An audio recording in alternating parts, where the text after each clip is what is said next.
চারপাশের ওয়েদারটা এত সুন্দর লাগছে। আমি সকাল সকাল সেদিনকে উঠেই ছাদে চলে গেছিলাম, যেহেতু আগের দিন রাত্রে বৃষ্টি হয়েছিল।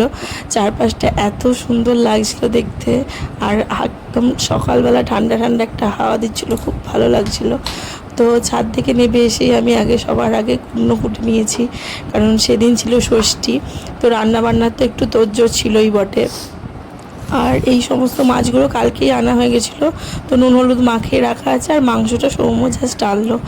তো সকালের সমস্ত কাজকর্ম মিটে গেছে, আমারও স্নান হয়ে গেছে, ওই জন্য এসেছি পুজো দেবো বলে ফুল তুলতে। আর যেহেতু বললাম আগের দিন বৃষ্টি হয়েছিল, গাছগুলো এত ফ্রেশ লাগছে, মানে একদম তরতাজা সবুজ লাগছে, খুব ভালো লাগছে গাছগুলোকেও দেখে। বেশ মানে বৃষ্টির জল হলে ওরাও যেন প্রাণ ফিরে পায়।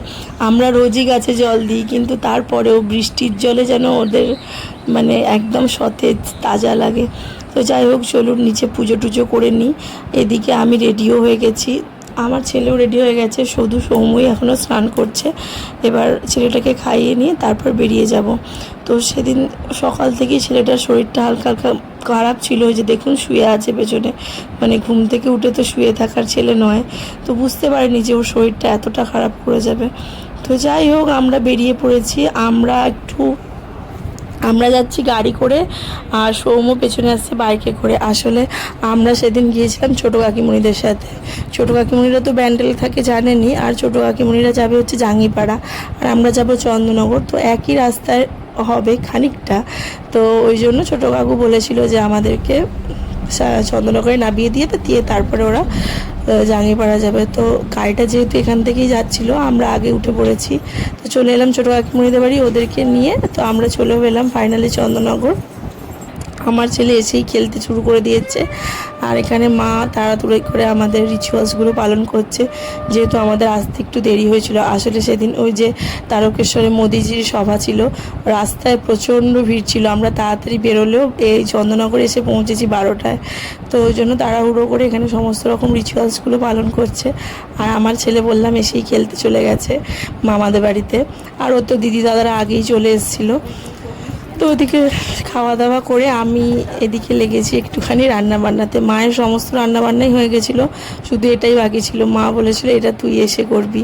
তো পাতুরিটা আগের বছর থেকে আমিই এসে রান্না করছি, সবাই বেশ ভালোই খাচ্ছে পাতুরিটা। তো ওই জন্য আমি এসে রান্নাবান্না করছি। মাকে বলেছিলাম যে ম্যারিনেটটা করে রাখতে, মা সেটা তো ভরসা পায়নি।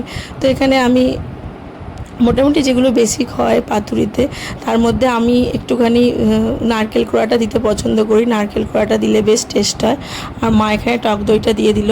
তো ম্যারিনেট করে বেশিক্ষণ রাখতে পারিনি, যেহেতু বললাম আসতেই দেরি হয়েছে। তো ম্যারিনেট করে 15-20 মিনিট মতন ছিল, তারপরেই আমি এগুলো বেঁধে নিয়ে ভাজতে শুরু করে দিয়েছি। যেহেতু অনেকটা পাতুরি, তো বেশি ভাজতেও বেশ খানিকটা টাইম লাগবে।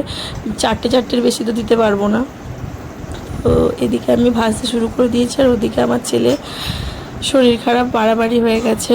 ও খেলতে খেলতে চলে এসছে এদিকে। ওর গায়ে এখন প্রচুর জ্বর, ওর বাবা এখন নিয়ে শুয়ে আছে, কিন্তু আমি যেতে পারিনি, যেহেতু আমি এখানে রান্নাটা করছি। আসলে ব্যাপারটা আমি না খুব একটা সিরিয়াস নিও নি, ওর যে এতটা বাড়াবাড়ি শরীর খারাপ হয়ে যাবে। তো ওর সেদিনকে ষষ্ঠীর দিনকে প্রায় 104-4.5 মতন জ্বর উঠে গেছিলো, আর কিছুতেই না জ্বর নামছিল না। 3-4 বার মানে মাথা ধুইয়ে দিয়েছি, গা মুছিয়ে দিয়েছি, তারপরেও জ্বর নামছিল না।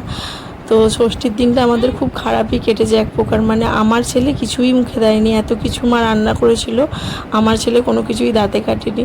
তো যাই হোক, আমরা এখানে খেতে বসে গেছি, আমি, সৌম্য, মেজেটু আর রিমা। তো চলুন আজকের ব্লগটা আমি এখানেই শেষ করলাম। ভালো লাগলে অবশ্যই একটা লাইক কমেন্ট করে দেবেন। আজকের মতন